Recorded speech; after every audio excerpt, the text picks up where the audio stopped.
Corona संक्रमणको प्रभावले विश्व अर्थतन्त्र करिब 3% खुम्चने अनुमान अन्तर्राष्ट्रिय मुद्रा कोषले गरेको छ।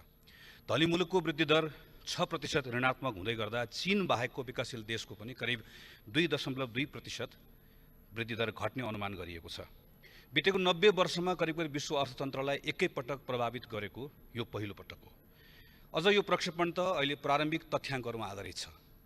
यो भाइरस यसरी नयाँ ढङ्गले प्रकट भइरहेको छ, वैज्ञानिकहरूले यसरी झुकाइरहेको छ, यो कसरी अगाडि बढ्छ, यसको पटाक्षेप कसरी हुन्छ भन्ने कुराको बारेमा कसैले पनि ठोक्का गर्न सक्दैन। हामीले वुहानको बारेमा एउटा कुरा गर्यो 2 दिन अगाडि, आज नयाँ सिनेरियो देखिएको छ। सिङ्गापुरलाई सफल मोडल भन्यो, सिङ्गापुर आज आफै आक्रान्त भएको छ। स्विडिश मोडलको त्यत्रो चर्चा भयो, तर एउटा जनस्वास्थ्य विज्ञको गलत सल्लाह प्रधानमन्त्रीले मान्दै गर्दा आज स्विडेन पश्चाताप गरिरहेको छ। जे भए तापनि अनुमान लगाउन नसकिने अवस्थामा थुप्रै देशहरू छन्, हामी पनि छौँ। अर्थमन्त्रीले 2 दिन अगाडि प्रस्तुत गर्नुभएकोमा बडो गौरवका साथमा सरकारको कामले गर्दा सङ्क्रमितको सङ्ख्या न्यून छ भनेर प्रस्तुत गरियो। आज वात्तै 57-58 जना बढ्यो। नेपालमा पनि यसको अनुमान लगाउन नसकिने अवस्था छ। तर यति कुरा भन्न सकिन्छ, यसले अर्थतन्त्र वा संसारभरिको अर्थतन्त्रलाई प्रभावित गरेको जस्तो नेपाललाई पनि प्रभावित गरेको छ। एसियाली विकास ब्याङ्कले प्रक्षेपण गरेको 9 दिन पछाडि अन्तर्राष्ट्रिय मुद्रा कोषले नेपालको अर्थतन्त्रको साइज कस्तो हुन्छ भनेर गरेको त्यो प्रक्षेपणमा आनको तान फरक छ। यस्तोमा हामी बजेटको सिद्धान्तहरू प्राथमिकतामा छलफल गर्दैछौँ। बजेट भनेको आएर व्ययको अनुमान हो। यो आएर व्ययको अनुमान गर्नलाई निर्देशित गर्ने डकुमेन्टमा हामी छलफल गर्दै गर्दा मान्य अर्थमन्त्रीजी र अर्थ मन्त्रालयका हाकिम साहबहरूले यो बेलामा संसारको अर्थतन्त्रलाई कसरी प्रभावित गरिरहेको छ भन्ने बारेमा के अनुमान लगाउनु भएको रहेछ, कसरी सोच्नु भएको रहेछ भन्ने कुरा यो डकुमेन्ट पढेर हामीले थाहा पाउनुपर्ने हो कि होइन। यो डकुमेन्टमा कहीँ छ, पृष्ठ नम्बर 2 को 4 नम्बरमा एउटा निबन्ध लेखिएको जस्तो वाक्य बाहेक कहीँ पनि यसको बारेमा उल्लेख पनि गरिएको छैन। कि त मान्य मिनेन्द्र रिजालले भन्नुभएको जस्तो अहिले सीमित बजेट ल्याएर हामीले भोलि धारा 121 को आधारमा पूरक अनुमान ल्याउँछौँ किनकि हामी अहिले अनुमान गर्न सक्दैनौँ भनेर भन्नु पर्यो।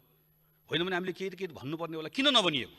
नआएर होइन, विद्वान अर्थमन्त्रीजी हुनुहुन्छ, यो कित्ताले सबैभन्दा बढी जानेको बुझेको भनेर विश्वास गरेको अर्थमन्त्रीजी हुनुहुन्छ, नआएर होइन, भन्न नचाहेर। किनकि सांसदहरूलाई केही पनि थाहा छैन, धारा पानी ढलका बारेमा कुराकानी गर्ने हुन्, यसका बारेमा लेखेर खास अर्थ छैन भनेर जानिकन हेपेर नल्याइएको। कोरोनाको यो सङ्क्रमण आइसके पछाडि अमेरिकाले केयर भन्ने एउटा छुट्टै अध्यादेश कानुन लिएर आयो, फ्रान्सले, जर्मनी सबैले प्याकेज लिएर आयो। तर गएको 18, 20 दिन, 25 दिन, 1 महिनामा हेरौँ त हामीले मान्य अर्थमन्त्रीजीले सार्वजनिक कार्यक्रममा बोल्नुभएको कुराले कसलाई उत्साहित बनाएको छ? मानिसलाई निराश बनाएको छ मन्त्रीजी, मानिसलाई आतङ्कित बनाएको छ। कम्तीमा हाम्रो बजेटले एउटा भरोसा जगौला कि भन्ने आशा गरिरहँदाखेरि यो डकुमेन्ट हेर्दै गर्दा हामीले त्यो भन्ने ठाउँ पाउँदैनौँ। सम्मानित सभामुख महोदय, कोरोना नभएको भए यो बेलामा छलफल गर्दै गर्दा पनि हामी हाम्रो अर्थतन्त्रका बारेमा धेरै उत्साहित भएर छलफल गर्ने अवस्थामा रहने थिएनौँ भन्ने कुरा फागुनका तथ्याङ्कले हामीलाई बताउँछ। हामीले हिजो के गरेनौँ, जुन कुरा यो पटक हामीहरू गर्न जाँदैछौँ, कुनको क्रमभङ्ग हामी गर्दैछौँ, कहाँ हामी नवीनता ल्याउँदैछौँ, कहाँ हामी कुन कार्यक्रमलाई हामी निरन्तरता दिँदैछौँ, कुन सिद्धान्तमा टेकेर, यसका बारेमा के चर्चा गरिएको छ? केही पनि चर्चा गरिएको छैन। पृष्ठ 7 को 16 र 17 मा गएर भनिएको छ, म जे पहिला भनिएको करको दर होइन दायरा बढाएर म मेरो आम्दानी बढाउँछु। यो वर्ष तपाईँ कहाँनिरको कसरी करको हामी कहाँ गएर दायरा बढाउने, खर्च घटाउने बारेमा यस्तो मौका आउँदै गर्दा पनि एउटा ठोस साहस गरेर यो पटक म सार्वजनिक खर्च पुनरावलोकन आयोगले भनेको त्यसका सिफारिसहरू कार्यान्वयन गरेर म देखाइदिन्छु। म यो पटक 100औं ठाउँका ती फिजुल खर्चहरू कटौती गर्छु भन्ने साहस पाएको बेलामा पनि सरकारले भन्ने आँट गर्न सकेन। करिब 6 लाख मानिसहरू फर्कँदैछन्। ती मानिसहरूको बारेमा सरकारलाई धेरै चिन्ता छैन भन्ने कुराको लागि अहिले सिमानामा गएर हामी हेर्न गए हुन्छ। बाहिर खाडीमा रहेका मानिसहरूको बारेमा प्रधानमन्त्रीले भन्नुभएको अभिव्यक्ति सुने हुन्छ। 4 लाख मान्छे यो पटक जाँदैन, 10 लाख मान्छेको सबैभन्दा पहिला खल्ती प्रभावित हुन्छ। खल्ती प्रभावित हुँदै गर्दा खुत्रुके प्रभावित हुन्छ। खुत्रुकेबाट मात्रै प्रभाव सीमित रहँदैन, ढुकुटी यसले प्रभावित गर्छ। किनकि हाम्रो इकोनोमीको सबै कुरा त्यहीँबाट सुरु हुन्छ। माग, आपूर्तिको, वस्तुको, सेवाको, मुद्राको सबै कुरा त्यहीँबाट सञ्चालित प्रभावित हुँदै गर्दाखेरि यो हामी करिब 10 लाख मान्छेलाई हामी कहाँ लान्छौँ? अब त्यसका निम्ति मसँग समय भएन, पृष्ठ 11 हामी हेर्न सक्छौँ। हामीले भनेको कुरा हेरौँ। मानौँ कि योभन्दा पहिला ती सबै मानिसहरू एग्रिकल्चरमा काम गर्नका निम्ति इच्छा नभएर गएका हुन्। मानौँ कि योभन्दा पहिला तिनलाई साना उद्यम चलाउने उत्प्रेरणा थिएन, हामी त्यति भनिरहेका छौँ। हाम्रो गाउँमा मानिसहरू फर्केर गएका छन्, मन्त्रीजी गाउँमा गएका मानिसहरू बस्छन्, तर कृषिसँग मात्र जोडेर हेर्नु हुँदैन, उनको एजुकेसन र हेल्थलाई जोडेर हेर्नुपर्छ। मान्य मन्त्रीजीहरूले कति धेरै मान्य मन्त्रीजीहरूले यहाँ मैले भनेको सुनिरहेको छु कि हामीले स्वास्थ्यमा यो लगानी बढाउँ, स्वास्थ्यमा यो लगानी बढाउँ। गएको वर्ष करिब 5% मात्रै, 5 भन्दा पनि कम बजेट विनियोजन भयो। तपाईहरुको प्रत्येकको गाउँपालिका नगरपालिकामा तलदेखि माथिसम्म 4300वटा स्वास्थ्य संस्था, टिचिङ अस्पतालदेखि तपाईको गाउँको वार्डसम्म कस्तो बनाउने, कति बेडको बनाउने, कतिजना चिकित्सक राख्ने भन्ने बारेमा सबै अध्ययन भएर 74 सालदेखि स्वास्थ्य मन्त्रालयमा थन्किएर बसेको छ। यहाँ मात्र करिब करिब यो वर्ष 10 अरब रुपियाँ खर्च गर्न सकिने योजना बनाएर राखिएको छ। 5 अरब रुपियाँ मात्रै सरकारले खर्च गर्यो भने 50 अरब रुपियाँको उपकरण लिएर आएर इन्स्टलमेन्टमा प्रत्येक वर्ष केनियाले गरेको जस्तो 5 अरब तिरेर मात्रै यही वर्ष स्वास्थ्यमा ठुलो डिपार्चर गर्न सकिने गरिकन सबै कुरा नेपाल सरकारले तयार गरेर राखेको कुरा 3 वर्षदेखि यो डकुमेन्ट थन्किएको छ। यसलाई पल्टाएर हेरेको छ स्वास्थ्य मन्त्रालयले, यसलाई पल्टाएर एकचोटि मागेको छ अर्थ मन्त्रालयले। अनि यो वर्ष हामी कहाँ के गर्दैछौँ जसको कारणले गर्दा हाम्रो यो पटक परिवर्तन हुँदैछ। के मौकाहरू आएको छ, डिजिटलाइजेसनको मौका आएको छ, नयाँ नवप्रवर्धनको मौका आएको छ। माननीय उद्योग मन्त्री यहाँ आउनुहुन्छ, राष्ट्रिय योजना आयोगले हिजो मात्र गरेको निर्णय हामीले हेरौँ त। हामीले च्यालेन्ज फन्ड भनेर जुन च्यालेन्ज फन्ड यहाँबाट बनायौँ त्यो च्यालेन्ज फन्डलाई लिएर गएर हामी ग्रान्टमा मार्दैछौँ। अब यहाँबाट हामी नवप्रवर्धन गराउँछौँ।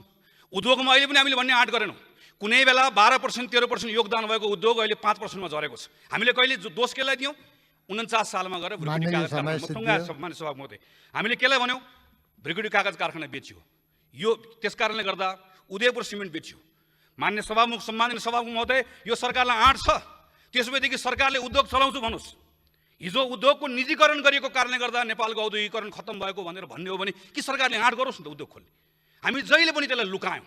हामीले भनेनौँ के कारणले गर्दा नेपालमा औद्योगिकरण हुन सकेन भन्ने कुरामा छिर्ने आँट गरेनौँ। यो पटक मौका आयो। सम्माननीय सभामुख महोदय म टुङ्ग्याउने बेला यति मात्र भन्न चाहन्छु, एउटा सङ्कल्प हामीले खोजेको, एउटा साहस हामीले खोजेको, एउटा सृजनात्मकता हामीले खोजेको यो अहिलेको यो प्रतिकूलताको बिचमा। तर सङ्केतहरू त्यतातिर त्यसले हामीलाई देखाइरहेका छैनन्।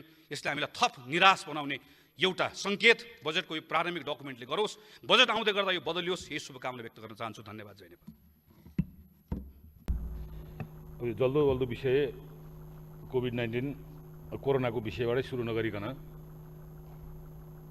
हुने स्थिति पनि छैन र यो अहिले आएको सिद्धान्त तथा प्राथमिकतामा पनि सुरुवातै त्यहीँबाट भएको छ। अब यो अनिश्चितता, उपचारविहीन र कसैले केही किटान गर्न नसक्ने चिजमा अब हामीले पनि कति बहस गर्दा हुने हो नहुने हो, सम्भावित अनुमान, आकलन, खतरा, त्यसलाई जेसुकै शब्द राख्न सक्छौँ। त्यो समेतको लागि तयारी गरेर चाहिँ हामी अगाडि बढ्नुभन्दा हामीसँग विकल्प छैन।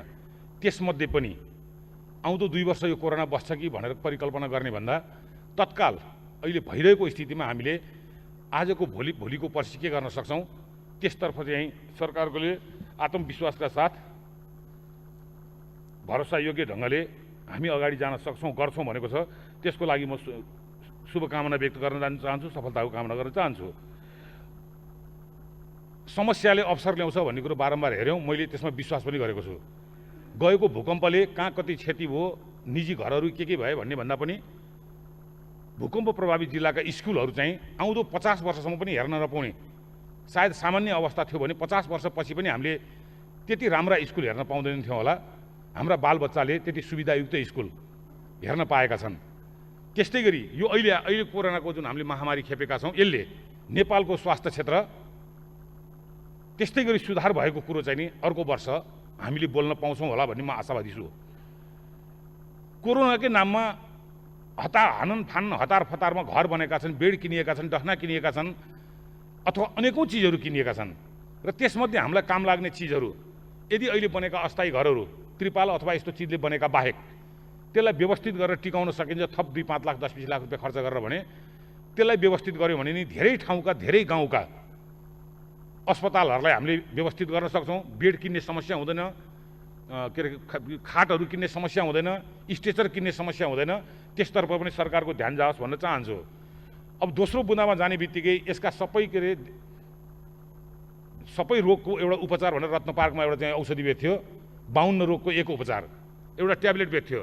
टाउको दुखियादेखि लिएर चाहिँ पखाला लागेसम्म औषधि एउटैले निको हुने भने जस्तै अन्तिममा हामीले जतिसुकै यहाँ छलफल गरे पनि हाम्रो निष्कर्ष अन्तिममा कि कृषिमा आएर अड्किन्छ, त्यसपछि अलिकति सक्यो भने पर्यटनमा आएर अड्किन्छ अनि उद्योगतिर गएर जान्छौँ हामी। त्यसैले कृषि क्षेत्रलाई हामीले सुधार गर्न सकेनौँ भने कृषिमा भर पर्न सकेनौँ भने चाहे त्यो विदेशबाट आउने वैदेशिक रोजगारीबाट फर्किने मान्छे हुन्, चाहे नेपालमा उत्पादन भइरहेका प्रतिवर्षका रोजगार खोज्ने मान्छेहरू हुन्, यी सबैलाई घुमाइ फिराइ कृषिजन्य पदार्थबाट उत्पादन हुने उद्योगहरू यसैसँग जेलिएका काहीँ न काहीँ हामीले इङ्गेज गराउने भन्दा अरू उपाय छैन। त्यसकारणले यो प्रसङ्गमा अहिले यो आर्थिक स्थिति सङ्कट भएको बेलामा म पुनः योभन्दा अगाडि मैले बोलेको गाँजाको प्रसङ्ग स्मरण गराउन चाहन्छु। जसले जे छ त्यसले त्यही बेच्ने हो। सुन हुनेले सुन बेचेको छ, हिरा हुनेले हिरा बेचेको छ, तेल हुनेले तेल बेचेको छ। जोसँग जे छ उसले त्यही बेचिरहेछ। मलेसिया राम्रा राम्रा काठ बेचिरहेको छ।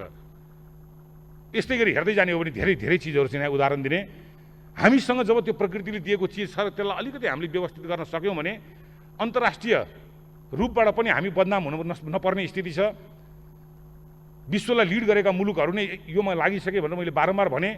अहिले यो बेलामा त झन् यसको सान्दर्भिकता, यसको प्रासङ्गिकता छ। मान्छे हाइड्रो पावरको कुरा गर्छन्, के गर्छन्। त्यो सीमित व्यक्तिको हातमा पैसा जाला, देशमा राजस्व पनि आउला, त्यो राजस्व छरिएर जाँदा गाउँमा पनि पुग्ला। तर प्रत्येक किसानको हातमा पैसा पुग्ने भनेको अहिले मैले जुन प्रसङ्ग उठाइरहेको छु गाँजा, यसतर्फ हामीले यही अधिवेशनबाट केही न केही गर्न सक्यौँ भने जुन अहिले आर्थिक स्थिति डामाडोल भयो भनिरहेका छौँ विश्वभरिको, हाम्रो पनि त्यसलाई यसले केही राम्रो राहत दिन्छ भन्ने मेरो विश्वास छ। यस्तो बेलाको सदुपयोग गरौँ, मेरो हार्दिक अनुरोध छ। यसमा यसलाई चाहिँ नि सामान्य ढङ्गले नलिदिनु भन्नलाई म अनुरोध गर्न चाहन्छु। त्यस्तै गरी अब आउने खेतीको लागि मलको व्यवस्थापन के भएको छ? म 48 सालदेखि यो पार्लियामेन्टमा लगभग लगातार आइरहेको छु। हरेक वर्ष किसानले मल हाल्ने बेलामा मल नभएर अनि आपद विपद परेर छोटो बाटोबाट द्रुत मार्गबाट केबाट मल ल्याउने भनेर अनि प्रत्येक मल खरिदमा भ्रष्टाचारको काण्ड जोडिएको छ। जेठ असार खेतीको मौसम भन्ने थाहा, यो वर्ष हामीले मल स्टक गरिसक्यौँ। प्रदेशमा पुगेको भए प्रत्येक जिल्लामा पुर्यायौँ। प्रत्येक जिल्लामा पुगे 10 दिनबाट मलको हुन्छ। तर मैले कहीँ समाचार पत्र पत्रिका हेर्दाखेरि यो आउँदो वर्षको यो अहिलेको खेतीको लागि मल आइसक्यो भनेर मैले सुन्न पाएको छैन। सायद अब 5-10 दिनपछि एकैपल्ट ठाडो खरिदमा भ्रष्टाचार भनेको चाहिँ सुन्न पाउने सम्भावना रहन सक्छ। म सक्छु पाउँछु। अब अर्कोमा म जान चाहन्छु। मैले यो काठको पोलको विषयमा बारम्बार कुरा गरेँ। काठको पोललाई विस्थापित गरौँ भनेर बारम्बार कुरा गरेँ। केही दिन अगाडि मात्रै म हेटौँडा नगरपालिकामा 2 जना मान्छे मरे। यस्तो गरी अनेकौँ ठाउँमा मरेका छन्, गाउँमा मरेका छन्। काठका पोल, कोही 3-8 फिटे, कोही 6 फिटे, कोही लुरा, कोही लङ्गडा, कोही बाङ्गा, कोही टेढामा तार हालेर चाहिँ त्यो ढालेर चाहिँ घाँसको भारी बोकेको छोडेर चाहिँ मान्छे मरिरहेका छन्। अर्थमन्त्रीजी र जलस्रोत मन्त्रीज्यूले यही रोस्टमबाट फरक पर्दैन भन्नुभयो। योपल्ट नीति कार्यक्रम र बजेटमा त्यो आउँछ कि आउँदैन, म अधैर्य भएर प्रतीक्षा गरेर बसिरहेको छु। माननीय सभामुखज्यू, विद्रोह कुन बेला हुन्छ? व्यवस्था आफैमा जुनसुकै नाम भएको नि हुन सक्ला, तर अवस्था के छ? त्यसकारणले अब हुने बेरोजगारीको समस्या, विदेशबाट आउने युवाहरूको समस्या, यसलाई हामीले व्यवस्थापन गर्न सकेनौँ भने त्यही भित्र एउटा चाहिँ विद्रोह जन्मिन्छ, आक्रोश जन्मिन्छ, त्यसले अराजकता जन्माउँछ। हामीले धमिलो पानीमा माछा मार्ने भने जस्तो खेल पाउँछ। आधै मिनट सक्यो मान्छे। त्यस कारणले अब अन्तमा म के भन्न चाहन्छु भन्दा, व्यवस्थित ढङ्गबाट यो कोरोनालाई प्रभावित क्षेत्रबाट केन्द्रित भएर आउनुपर्छ नै। त्यसका साथसाथै अन्य सबै पक्षमा पनि चाहिँ नि ध्यान दिन अनुरोध गर्छु। धन्यवाद, नमस्कार।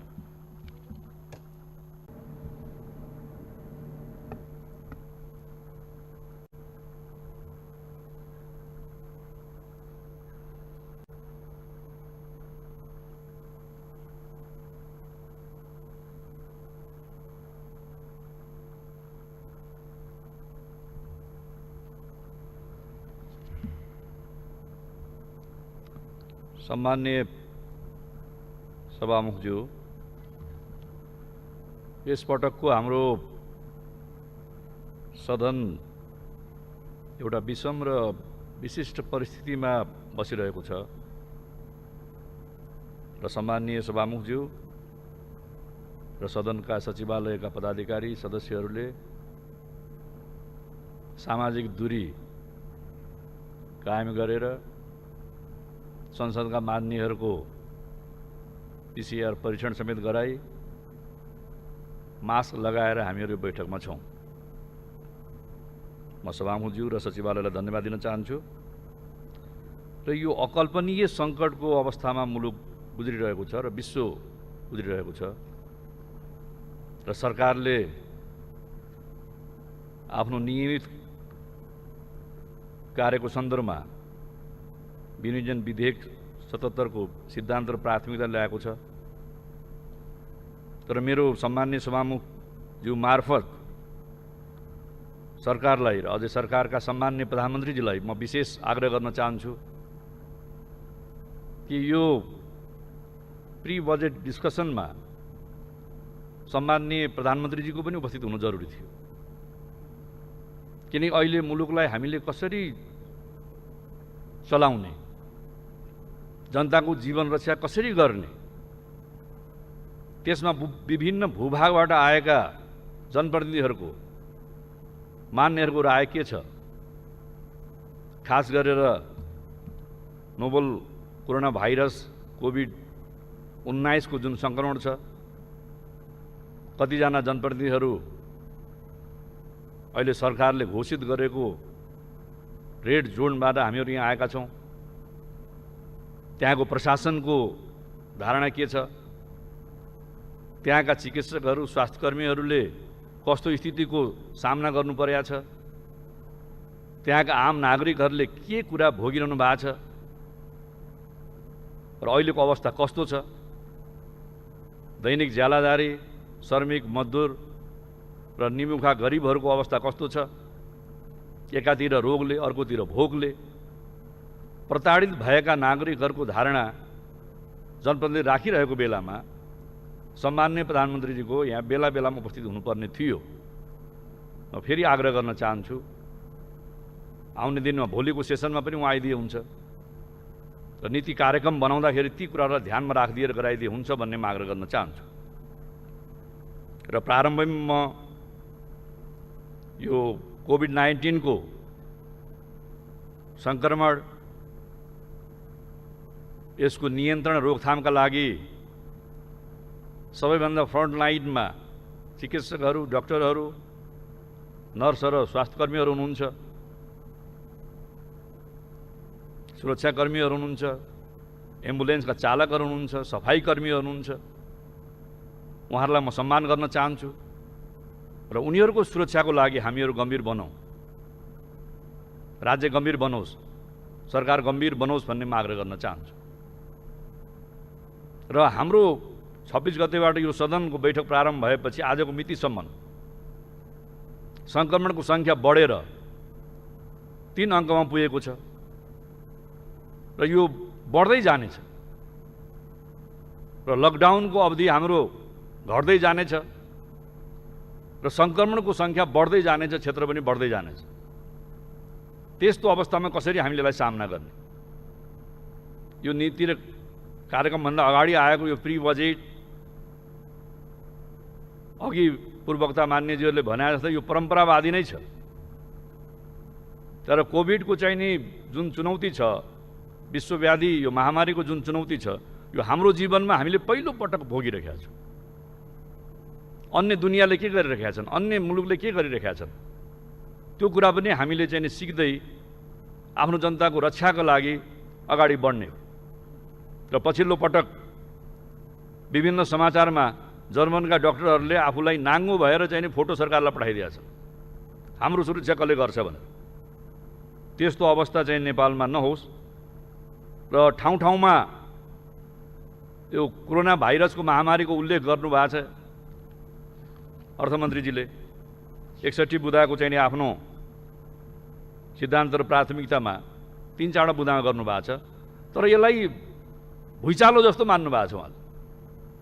भुइँचालो आयो, प्रकम्पन आयो, फेरि गयो, क्याजुअलिटी हुने भइसक्यो। त्यसपछि खोज, उद्धार, त्यसपछि उपचार, पुनर्निर्माण चाहिँ भुइँचालोको एउटा क्रम थियो। तर यो त साइकल फेरि घुमेर आउँछ। अहिले पछिल्लो चाहिँ नि तपाईँलाई समाचारमा चीनको वुहान, जहाँ चाहिँ नि शून्य अवस्थामा पुगिसकेको थियो, वुहानको छिमेकको प्रान्त जिलिन प्रान्तको चाहिँ नि सुलानमा फेरि तपाईँलाई हिजोबाट फेरि लकडाउन सुरु भयो। त्यस कारणले यहाँ पनि फेरि चाहिँ तपाईँलाई ठिक भइसक्यो भन्दाखेरि वाट चाहिँ नि फेरि आउँछ। यो खालको सङ्क्रमणलाई सामना गर्ने खालको चाहिँ नि हाम्रो नीति र कार्यक्रम आउनु जरुरी छ। मान्यजी सकौँ अब। यसका कारणले संसारभरिका नेपालीहरूलाई प्रताडित भएको छ। सीमामा आएर हजारौँ नेपालीहरू रहनु भएको छ। उनीहरूको चाहिँ नि पनि समुचित परीक्षण, उनीहरूलाई क्वारेन्टाइनमा चाहिँ नि बसोबासको व्यवस्था र सुरक्षित रूपमा नेपालमा कसरी अवतरण गराउनु? आखिर त नेपाल त आउने नै भयो नि। सरकारले रोक्न चाहेर पनि सधैँ रोक्न सक्दैन नि। त्यसको व्यवस्थापन कसरी गर्ने? यो चाहिँ लकडाउनको बेलामा आइसोलेसनका चाहिँ नि वार्डहरू कसरी बढाउने? मान्यज्यू समय कसरी सकिएको छ। बढाउने? स्वास्थ्य कर्मीहरूलाई कसरी तालिम दिने? र कृषि क्षेत्रलाई चाहिँ नि हामीले तत्कालै 2 महिना 4 महिनाभित्रै उत्पादन बढाउने खालको सर्ट टर्म चाहिँ योजनाहरू कसरी ल्याउने? त्यतापट्टि चाहिँ नि लाग्नुपर्ने थियो र त्यसमा चाहिँ गम्भीर कमीहरू छन्। नीति र कार्यक्रममा यी कमी कमजोरीलाई सच्याएरै चाहिँ नि यो अहिलेको विश्व महामारीलाई रोक्ने र यो परिस्थितिमा नेपाललाई चाहिँ पनि टिकाउने, नेपालका जनतालाई पनि बचाउने र सरकार पनि चलाउने खालको ल्याउनुहोस्। र यस्तो बेलामा चाहिँ तपाईँलाई सीमामा पनि अतिक्रमण भएको छ, त्यो निन्दनीय छ र हाम्रो नीति र कार्यक्रममा सीमा सम्बन्धी पनि प्रष्ट हाम्रो धारणा ल्याउनुहोस् भन्ने पनि म तपाईँलाई सुझाव दिन चाहन्छु। यति भन्दै आफ्नो भनाइ टुङ्गाउँछु। धन्यवाद।